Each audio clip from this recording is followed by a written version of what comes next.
اعوذ باللہ السمیع العلیم من الشیطان الرجیم من حمزہ ونفخہ ونفثہ بسم اللہ الرحمن الرحیم ربی یسر ولا تعسر وتمم بالخیر وأتم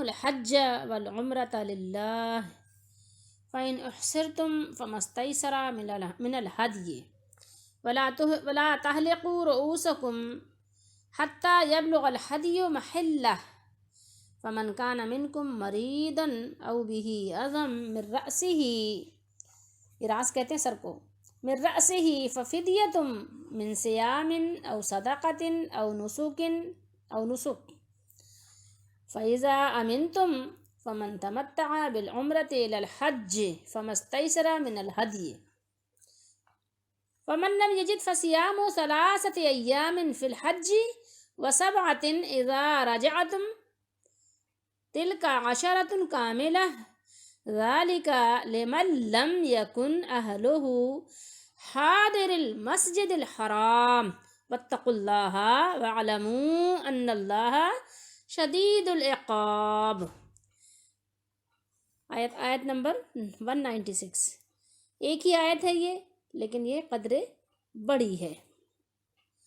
ترجمہ پڑھتے ہیں۔ کنز الایمان، نام یاد رکھیے، ترجمہ کنز الایمان ہے۔ اور حج اور عمرہ اللہ کے لیے پورا کرو۔ کس کے لیے پورا کرنا ہے حج عمرہ؟ کس کے لیے کرنا ہے؟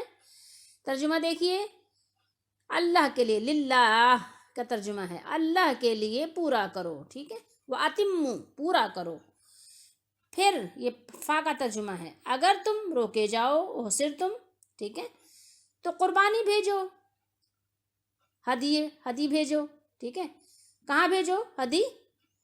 قربانی یعنی دو اس کے بدلے میں، کہ اگر تم روک دیے گئے، عمرے پہ نہیں جا سکے، تو احرام کھولنے کے لیے تمہیں پہلے قربانی کرنی ہوگی، تو قربانی بھیجو جو میسر آئے، فمستیسرہ، جو تمہیں میسر آئے، ٹھیک ہے۔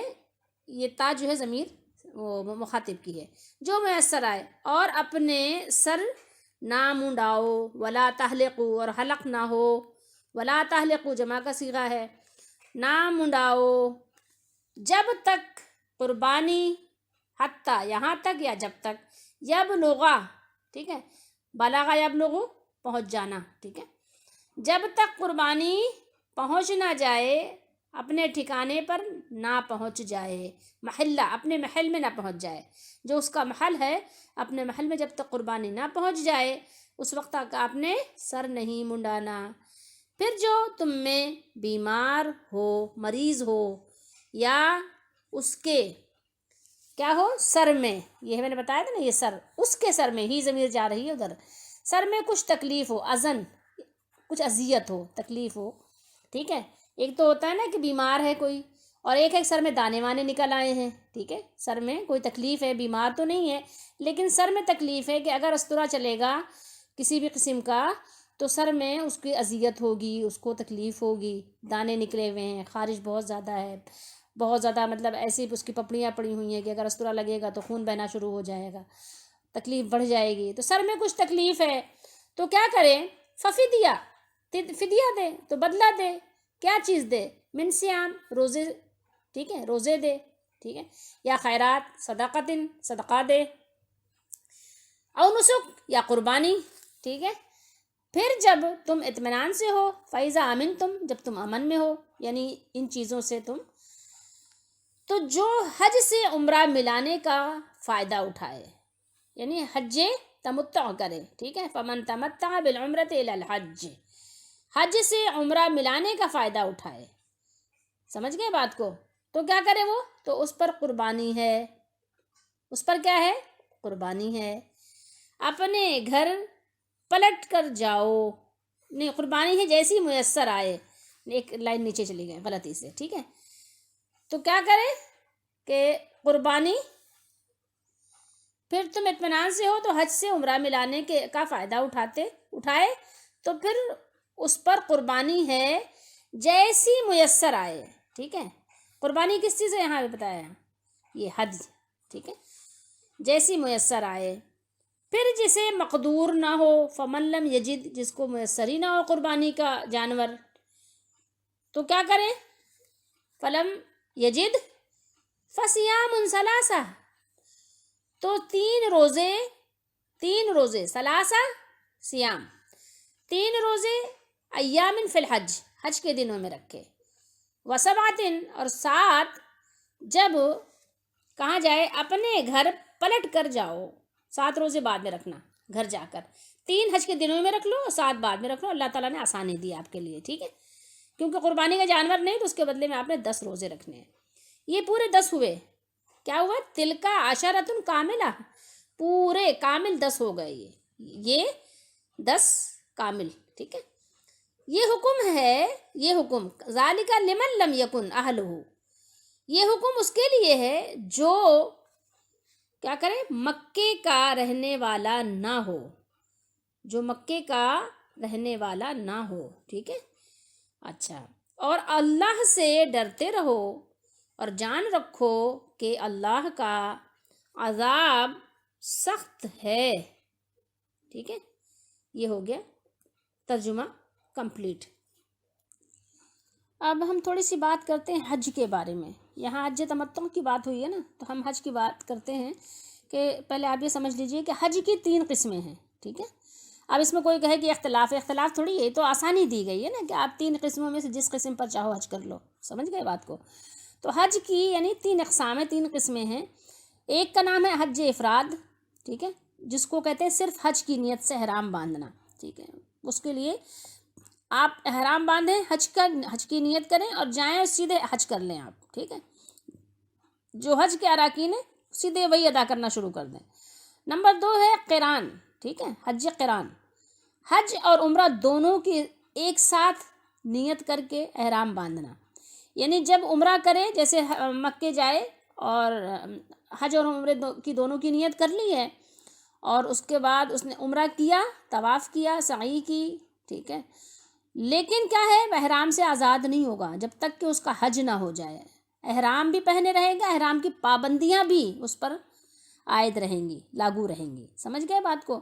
اسے کہتے ہیں حج قران، ٹھیک ہے، تو ان دونوں صورتوں میں تمام مناسک حج کی ادائیگی سے پہلے احرام کھولنا جائز نہیں ہے، نہ حج افراد میں نہ حج قران میں، ٹھیک ہے، اچھا، اب باقی رہا کیا؟ حج تمتع، اس میں بھی حج و عمرہ دونوں کی نیت ہوتی ہے، لیکن پہلے صرف عمرے کی نیت سے احرام باندھا جاتا ہے اور عمرہ کر کے پھر احرام کھول دیا جاتا ہے، ٹھیک ہے، اور پھر 8 ذی الحجہ کو حج کی نیت سے یعنی ہوتی ہے، اور پھر اس کے بعد مکے ہی میں رہتے ہوئے یہ احرام باندھ لیا جاتا ہے، دوبارہ احرام باندھا جاتا ہے، ٹھیک ہے۔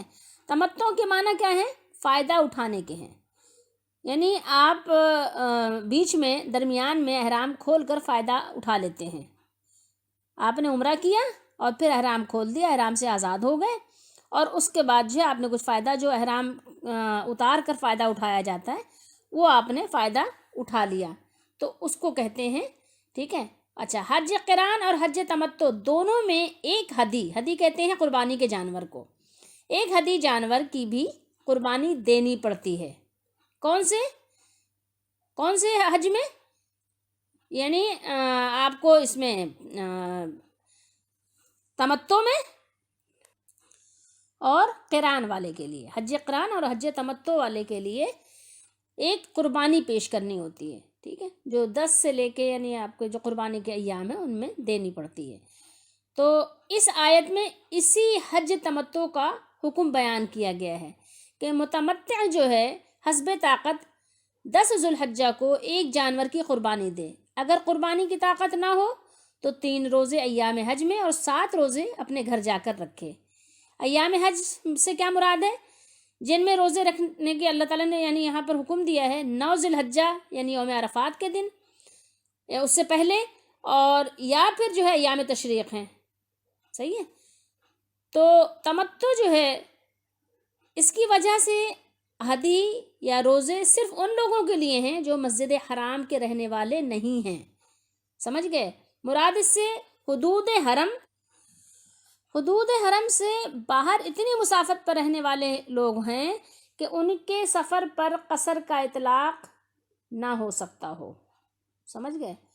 اور اب بات یہاں سے شروع کرتے ہیں. وَأَتِمُّ الْحَجَّ، اور پورا کرو حج اور عمرہ، وَالْعُمْرَةَ لِلَّهِ، اللہ کی رضا کے لیے.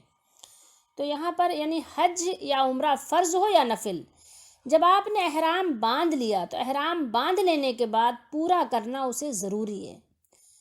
ٹھیک ہے. اور آیت کا اگر دوسرا معنی لیں تو یہ ہے کہ اللہ تعالیٰ کی خاطر حج اور عمرہ کے تمام ارکان پوری طرح ادا کرو. ٹھیک ہے. الفاظ میں آپ دونوں معنی لے سکتے ہیں، دونوں معنی اس میں موجود ہیں. پھر فرمایا فَإِنْ أُحْصِرْتُمْ کہ پھر اگر تم یعنی گھر جاؤ، یعنی روک لیے جاؤ، تمہارا حصار کر لیا جائے، یعنی تمہیں جانے نہ دیا جائے حج کے لیے، کوئی بھی وجہ ہو سکتی ہے، تمہیں کچھ بھی ڈکلیئر کیا جا سکتا ہے کہ تم فلاں ہو، تم جو ہے نہیں جا سکتے. ٹھیک ہے. تم مکے نہیں جا سکتے، کسی بھی قسم کا دشمن ہے، کوئی بھی معاملہ پیش آ گیا کہ تم کو وہاں جانے سے روک دیا گیا، تم نہیں جا سکتے، جیسا کہ نبی کریم صلی اللہ تعالیٰ علیہ وآلہ وسلم اور آپ کے صحابہ رضی اللہ تعالیٰ عنہم کے ساتھ پیش آیا تھا 6 ہجری میں. ہوا تھا نا، آپ اور آپ صلی اللہ علیہ وسلم کے صحابہ احرام باندھ کر تشریف لائے تھے، تو کیا ہوا تھا پھر وہ جانے نہیں دیا تھا. مکے والوں نے کہا نہیں آپ نہیں جا سکتے، آپ آئندہ سال آئیے گا 3 دن کے لیے. یہ بات ہم پیچھے پڑ چکے ہیں نا. تو اب یہی بات ہے، اسی طریقے سے اب بھی اگر روک دیا جائے، کہا جائے کہ آپ کا پاسپورٹ صحیح نہیں ہے، ویزا صحیح نہیں ہے، اور یا کوئی بھی وجہ ہے کہ آپ نہیں یہ آپ کو کوارنٹائن ہونا پڑے گا، اور آپ کو جو ہے نا ابھی کووڈ پھیلا ہوا ہے، کوئی بھی وجہ آپ کو کہا جا سکتا ہے، بیماری پھیلی ہوئی ہے وغیرہ وغیرہ. ٹھیک ہے.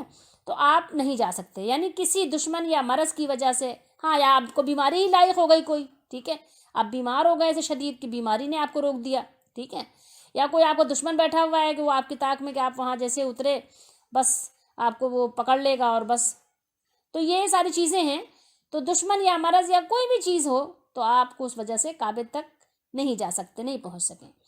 تو جہاں رکاوٹ پیدا ہو وہیں بکری یا اونٹ اور گائے کا حصہ جو بھی میسر ہو قربانی کر کے احرام کھول دیجئے. ٹھیک ہے. جیسا کہ میں نے آپ کو بتایا کہ 6 ہجری میں مشرکین نے مکے آنے سے آپ صلی اللہ علیہ وسلم کو اور آپ کے صحابہ کو عمرہ ادا کرنے سے روک دیا تھا. تو آپ صلی اللہ علیہ وسلم نے حدود حرم سے باہر حدیبیہ ہی میں قربانی کر کے احرام کھول دیا تھا. کیا کیا تھا آپ نے؟ حدیبیہ میں وہیں رک گئے تھے اور وہیں سے آپ کو روک دیا گیا، آگے نہیں آنے دیا گیا. تو آپ صلی اللہ علیہ وسلم نے اور آپ کے صحابہ نے وہاں قربانی کر کے اور آپ حضرات نے حلق اور قصر کروا لیا تھا. ٹھیک ہے. احرام سے آزاد ہو گئے تھے. وَلَا تَحْلِقُوا رُؤُوسَكُمْ، راس کی جمع ہے سر. ٹھیک ہے. تمہارے سروں میں. ٹھیک ہے. تو اب یہ جو ہے یہاں پر اور نہ منڈواؤ اپنے سر یہاں تک کہ کیا ہو پہنچ جائے قربانی کا جانور اپنے ٹھکانے پر. تو اس کا عطف کہاں ہو رہا ہے؟ اس کا عطف اتم الحجہ پر ہو رہا ہے. ٹھیک ہے. اچھا. تو اور یہ حکم حالت امن کے ساتھ مخصوص ہے، یعنی حالت امن میں اس وقت تک سر نہ منڈواؤ، یعنی احرام نہ کھولو جب تک کہ حج اور عمرہ کا اعمال پوری طرح ادا نہ کر لو. اب ہم آپ کو سناتے ہیں، بخاری و مسلم شریف کی حدیث شریف ہے کہ ایک خاتون تھیں، رسول اللہ صلی اللہ تعالیٰ علیہ وآلہ وسلم کے پاس آئیں، زباعہ بنت زبیر بن عبد المطلب. ٹھیک ہے. یا آپ صلی اللہ تعالیٰ علیہ وآلہ وسلم ان کے پاس خود تشریف لے گئے. سمجھ گئے بات کو؟ تو انہوں نے عرض کیا یا رسول اللہ صلی اللہ علیہ وسلم میں حج کا ارادہ رکھتی ہوں اور بیمار ہوں، یعنی حج کا ارادہ بھی میرا ہے اور میں بیمار بھی ہوں. تو آپ صلی اللہ تعالیٰ علیہ وآلہ وسلم نے ان سے فرمایا حج کرو اور شرط کر لو کہ میرے حلال ہونے کی جگہ وہ ہوگی جہاں پر اے اللہ آپ مجھے روک لیں گے. یعنی بیمار ہو جاؤں تو بیماری ظاہر ہے کہ تکلیف اور راحت سب اللہ تعالیٰ کے حکم سے آتی ہے. تو یہاں سے یہ معلوم ہوا کہ احرام کے وقت اگر شرط آپ نے کر لی کہ رکاوٹ کی صورت میں اسی جگہ احرام کھول دیں گے اور اس پر تو پھر کوئی قربانی وغیرہ لازم نہیں ہوگی، کہ اس نے پہلے احرام پہنتے وقت ہی اس نے شرط کر لی کہ اگر ہم وہاں تک پہنچ گئے تو ٹھیک ہے، جیسے قسم وغیرہ ہے کھائی انشاءاللہ کہہ دیا، کوئی وعدہ کیا انشاءاللہ کہہ دیا تو پھر وہ ضروری نہیں رہ جاتا. اسی طریقے سے احرام باندھتے وقت اس نے شرط کر لی کہ اگر میں یعنی وہاں تک پہنچ سکی تو ٹھیک ہے، نہیں تو جہاں مجھے یعنی کوئی مسئلہ ہوا تو وہیں پر میں احرام سے کیا ہوگا، آزاد ہو جاؤں گی. ٹھیک ہے. فمن کان منکم مریدن، پس جو شخص تم میں سے بیمار ہو یا اسے سر میں کوئی تکلیف ہو. اب یہاں پر بات ہوئی کب، جب احرام باندھنے کے بعد تمہیں کسی بیماری یا عذر کی بنا پر سر منڈوانے کی ضرورت پیش آ جائے، یعنی کوئی ایسی تکلیف ہو گئی کہ جس کی وجہ سے سر منڈائے بغیر اب چارہ کار نہیں ہے، تو سر منڈوا کر 3 چیزوں میں سے ایک بطور فدیہ انجام دے دو. ٹھیک ہے. 3 چیزیں تمہیں آپشن دیا گیا ہے، 3 چیزوں کا، ان میں سے تم جو چاہو اس کو کر لو. ٹھیک ہے. بخاری شریف میں اسی آیت کی تفسیر میں فمن کان منکم مریدن، اس کی تفسیر میں آپ کو ایک حدیث شریف ملے گی، وہ ہے یہ کہ کعب بن عجرہ رضی اللہ تعالیٰ عنہ فرماتے ہیں کہ مجھے اٹھا کر رسول اللہ صلی اللہ علیہ وسلم کے پاس اس حال میں لایا گیا کہ جوئیں میرے چہرے پر گر رہی تھیں. یعنی کوئی ایسی تکلیف ہو گئی تھی سر میں کہ جس کی وجہ سے بے شمار جوئیں ہو گئی تھیں. ہوتا ہے نا جب دانے ہو جائیں، پھوڑے پھنسی ہو جائیں سر میں، ہے نا، گرمی ہو اور آپ کے پاس صحیح طریقے سے سر کی صفائی کے لیے سامان نہ ہو، صحیح تیل وغیرہ نہ ہو، تو ظاہر ہے پھر ایسی صورت میں ایسا ہو جاتا ہے. ٹھیک ہے. اب وہ ظاہر وہ لوگ اس کا اندازہ ان کو نہیں ہوگا، کہ جو اچھے حالات میں پرورش پاتے ہیں ان کو اس کا اندازہ نہیں ہوگا، لیکن ایسا ہو جاتا ہے. ٹھیک ہے. تو فرمایا کہ جوئیں میرے چہرے پر گر رہی تھیں، تو آپ صلی اللہ تعالیٰ علیہ وآلہ وسلم نے فرمایا میں نہیں سمجھتا تھا کہ تمہیں اتنی زیادہ تکلیف ہو گئی ہے، کیا تمہارے پاس کوئی بکری وغیرہ ہے؟ میں نے کہا نہیں. تو آپ صلی اللہ علیہ وسلم نے فرمایا تو تم 3 روزے رکھ لو یا 6 مسکینوں کو کھانا کھلا دو، ہر مسکین کو نصف صاع، یعنی نصف صاع کتنا بنے گا، 1 کلو، نصف صاع تقریباً یعنی 1 کلو یا 1.25 کلو جو ہے یعنی مسکین کو دے دو. ٹھیک ہے. اور سر منڈوا دو. ٹھیک، تمہارا یہ یعنی فدیہ ہو جائے گا. قرآن مجید کے الفاظ کے مطابق علماء کرام کا اتفاق ہے کہ تینوں چیزوں میں سے جو چاہے کر لے. قرآن کے یعنی الفاظ یہی بتا رہے ہیں، فمن تمتع بالعمرۃ الی الحج. دیکھیے قرآن مجید کی آیات کیا بیان کر رہی ہیں، یہ ضیاء القرآن ہے، تو وہ فدیہ دے دے.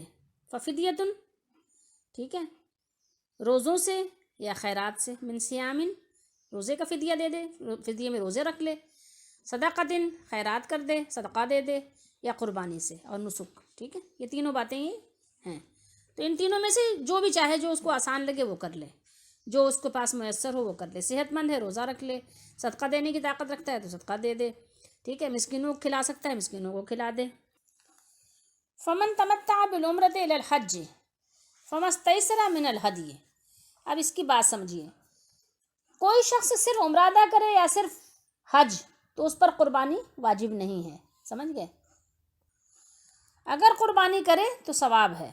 یعنی اگر کوئی صرف حج کر رہا ہے جو حج افراد ہے، ٹھیک ہے، تو صرف وہ کر رہا ہے تو اس پر قربانی نہیں ہے، لیکن کر لے جیسے کہ عموماً لوگ کر لیتے ہیں، تو ہاں ظاہر ہے کہ ومن تطوع خیرا فہو خیر اللہ، تو ثواب تو اس کو ملے گا. ٹھیک ہے. اس کو منع نہیں کیا گیا ہے. البتہ اگر حج کے مہینوں میں عمرہ اور حج دونوں کرنے کا فائدہ اٹھائے، خواہ میقات سے دونوں کا احرام اکٹھا باندھے جسے حج قران کہتے ہیں، یا پہلے صرف عمرے کا احرام باندھے اور عمرہ ادا کر کے احرام کھول دے، پھر 8 ذوالحجہ کو حج کا احرام باندھے جسے حج تمتع کہتے ہیں، تو دونوں صورتوں میں قربانی واجب ہے، ادا کرنا ہے. واجب ہی کیا ہے، فرض ہے، سمجھ لیں. ٹھیک ہے. تو جو کم از کم 1 بکری ہے، اگر کسی کے پاس طاقت نہ ہو تو اسے 10 روزے رکھنا ہوں گے. 3 روزے ایام حج یعنی قربانی کے دن سے پہلے، 10 تاریخ سے پہلے رکھنے ہوں گے. 10 تو ظاہر ہے قربانی کا دن ہے نا، 10 سے پہلے رکھنے ہوں گے، اور 7 روزے جب اپنے گھر واپس جائے. ٹھیک ہے. اگر قربانی کے دن سے پہلے نہ رکھ سکے تو ایام تشریق 11، 12 اور 13 ذوالحجہ میں رکھ لے. ٹھیک ہے. یہ حاجی کے لیے ہے نا، ورنہ ان دنوں میں روزے نہیں ہیں. ٹھیک ہے. تلک عشرۃ کاملہ. یہاں سوال یہ پیدا ہوتا ہے کہ جب فرما دیا کہ 3 روزے حج میں اور 7 جب تم واپس جاؤ، تو ظاہر ہے کہ یہ 10 ہی ہوتے ہیں، پھر یہ کہنے کی کیا بات ہے کہ تلک عشرۃ کاملہ، ٹھیک ہے، اس کی ضرورت کیا پیش آئی کہ یہ پورے 10 ہیں؟ جواب اس کا یہ ہے کہ یہاں واو سے مراد او بھی ہو سکتا تھا کہ حج کے ایام میں 3 روزے رکھو یا پھر واپس جا کر 7 روزے رکھو، اس لیے وضاحت فرما دی کہ دونوں کام کرنے ہیں اور 10 روزے پورے رکھنے ہیں۔ یہ قرآن کی بلاغت ہے، کوئی ابہام نہیں رہنے دیا، یعنی کوئی آپ کو کسی طرح کا کوئی ابہام باقی نہ رہے۔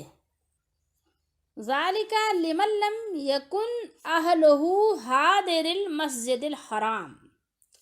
اب یہ بات سنیے، یہ رعایت اس کے لیے ہے جس کے گھر والے مسجد حرام کے قریب نہ ہوں، ٹھیک ہے، وہاں حاضر نہ رہتے ہوں، وہاں موجود رہنے والے نہ ہوں بلکہ دور سے آنے والے ہوں۔ سمجھ گئے بات؟ یعنی جو لوگ مسجد حرام کے رہنے والے نہیں بلکہ دور سے آنے والے ہیں، تو چونکہ انہوں نے عمرہ اور حج کے لیے الگ الگ 2 سفر کرنے کے بجائے ایک ہی سفر میں دونوں کام انجام دے دیے، یعنی ایک ہی تیر سے 2 شکار کر لیے، ان کو 2 فائدے حاصل ہو گئے، ٹھیک ہے، سفر ایک کیا، فائدے 2 مل گئے، ایک عمرہ کر لیا اور ایک حج بھی نصیب ہو گیا، ان کو حج کے مہینے میں آئے تھے۔ تو اب اس وجہ سے یہ فائدہ اٹھانے پر انہیں قربانی دینا ہوگی کہ اللہ تعالیٰ نے ان کو یہ استطاعت بخشی کہ ایک سفر میں انہوں نے 2 عبادتیں جمع کر لیں، ایسی عظیم عبادت، ایک عمرہ بھی کر لیا اور ایک حج بھی کر لیا، ٹھیک ہے، تو اس لیے ان کو جو ہے قربانی دینی ہوگی، ٹھیک ہے، اس فائدہ اٹھانے کی وجہ سے ان کو قربانی دینا ہوگی، اور نہیں اگر دے سکتے قربانی تو 10 روزے رکھیں، ٹھیک ہے۔ رہے مکے کے لوگ تو انہیں حج کے مہینوں میں عمرہ، ان کو وہ تو رہتے ہی وہی ہیں نا، ان کی بات یہ ہے کہ وہ تو رہتے ہی وہی ہیں، وہیں ارد گرد کے ہی لوگ ہیں، قریب کے ہی لوگ ہیں، ٹھیک ہے، یہ تو آفاقی لوگوں کی بات ہو گئی، وہ تو حل کے رہنے والے ہیں، تو ان کو تو اس طرح کا کوئی فائدہ حاصل ہی نہیں ہوا، ان کو تو ظاہر سفر کی کوئی دشواری ہے نہیں نا، رہتے ہی وہی ہیں نا، اس لیے وہ حج قران کریں یا حج تمتع، ان پر نہ قربانی ہے نہ روزے، وہ ان کے بغیر ہی دونوں عبادتیں سر انجام دے سکتے ہیں، کیونکہ سفر کی دشواری تو انہوں نے بھگتی ہی نہیں نا، وہ تو رہتے وہی ہیں، یہ بات ہو رہی ہے۔ آپ کو یہ بتاتے چلیں کہ ایام تشریق میں روزے نہیں ہیں، لیکن کیونکہ کسی کو شک ہو جائے، کسی کو شبہ پڑ جائے، تو اس لیے میں نے کہا یہ بتا دینا ضروری ہے کہ بخاری شریف کی ایک حدیث شریف ہے، ام المومنین اماں عائشہ صدیقہ رضی اللہ تعالیٰ عنہ فرماتی ہیں کہ ابن عمر رضی اللہ تعالیٰ عنہ کا قول ہے صحیح بخاری میں کہ ایام تشریق میں روزے رکھنے کی اجازت نہیں ہے، البتہ جس شخص کے پاس قربانی کا جانور نہ ہو تو وہ ان دنوں میں بھی روزے رکھ سکتا ہے۔ کن دنوں میں؟ ایام تشریق میں، یعنی یہ جو ایام تشریق کہلاتے ہیں نا، 11 12 13 یہ دن جو ہے، ان میں وہ روزے رکھ سکتا ہے۔ بخاری شریف میں آپ کو یہ حدیث مل جائے گی کتاب الصوم میں، ٹھیک ہے، تو آپ کو اس میں یہ حدیث شریف مل جائے گی۔ آگے مولا کریم نے ارشاد فرمایا واتقوا اللہ، ٹھیک ہے، کیا فرمایا؟ واتقوا اللہ، اور اللہ تعالیٰ سے ڈرتے رہو، اللہ تعالیٰ سے ڈرتے رہو، دنیاوی بادشاہوں سے ڈرتے ہو نا، پولیس والوں سے ڈرتے ہو نا، اس طرح نہیں ڈرنا ہے، اس سے ڈرنا ہے، مالک الملک ہے، وہ ہمارے ہر کام سے باخبر ہے، اس کی جب بھی نافرمانی کرو تو خیال رکھو کہ وہ ہمیں دیکھ رہا ہے، وَهُوَ مَعَاكُمْ أَيْنَمَا كُنْتُمْ، وہ تمہارے ساتھ ہے تم جہاں کہیں بھی ہو، یعنی وہ اپنے علم سے، اپنی قدرت سے تمہارا احاطہ کیے ہوئے ہے، ٹھیک ہے، وہ آنکھیں اسے نہیں دیکھتی اور ہر آنکھ اس کے احاطے میں ہے، تو اس لیے خیال رکھو کہ اللہ تعالیٰ مجھے دیکھ رہا ہے اور وہ میری پکڑ بھی کر سکتا ہے، کیونکہ مالک ہے نا، وہ پورا اختیار رکھتا ہے، جیسے ہم اپنے گھر پہ اختیار رکھتے ہیں نا کہ جہاں دیکھا کیڑے مکوڑے آئے تو جھاڑو لی اور صاف کر دیا، صفائی کر دی، تو کیڑے مکوڑے مت بنو کہ اللہ تعالیٰ صفائی کر دے، ٹھیک ہے، تو اس لیے یاد رکھو، اس سے ڈرو، اس سے ڈرنا چاہیے، اس کا حق ہے کہ اس سے ڈرو، اور جس کام سے اس نے منع کیا اس سے رک جاؤ، جس کا حکم دیا اس کو بجا لاؤ اپنی طاقت بھر، ٹھیک ہے، اور اس کا کسی کو شریک نہ ٹھہراؤ، واتقوا اللہ، اور اللہ سے ڈرتے رہو، یعنی جس بات کا اس نے تمہیں حکم دیا ہے وہ کرو، اور جس سے اس نے منع کیا ہے اس سے کیا کرو؟ باز رہو، رک جاؤ، اور پھر آگے کیا فرمایا، وَاعْلَمُوا وَاعْلَمُوا أَنَّ اللَّهَ شَدِيدُ الْعِقَابِ، کیا فرمایا، اور تم کو معلوم ہونا چاہیے، تم کو پتہ ہونا چاہیے، تم کو علم ہونا چاہیے، اور جان رکھو کہ بے شک اللہ سخت عذاب دینے والا ہے۔ سمجھ رہے ہیں بات کو؟ یعنی جو اس کے حکم کی مخالفت کرے اور جس سے اس نے منع فرمایا ہے اس کا ارتکاب کرے تو اسے وہ سخت عذاب میں مبتلا کر دے گا، دنیا اور آخرت کے عذاب میں ڈال دے گا۔ دنیا کا عذاب تو پھر بھی ہلکا ہے، تھوڑا ہے، جتنا بھی ہو دنیا کا عذاب وہ ہلکا ہی ہے۔ ڈرو اللہ کے عذاب سے۔ قرآن میں ہی اللہ نے بیان فرمایا اللہ کا عذاب ڈرنے کی چیز ہے، ڈرو اس سے۔ اللہ تعالی ہم سب کو دنیا اور آخرت کے عذاب سے بچائے، اور اللہ تعالی ہم سب سے راضی ہو اور ہمیں اس کام کی توفیق دے جسے اللہ پسند فرماتا ہے، اور اللہ تعالی ہم سب کا ایمان پر خاتمہ نصیب فرمائے، آمین۔ وما علینا الا البلاغ المبین۔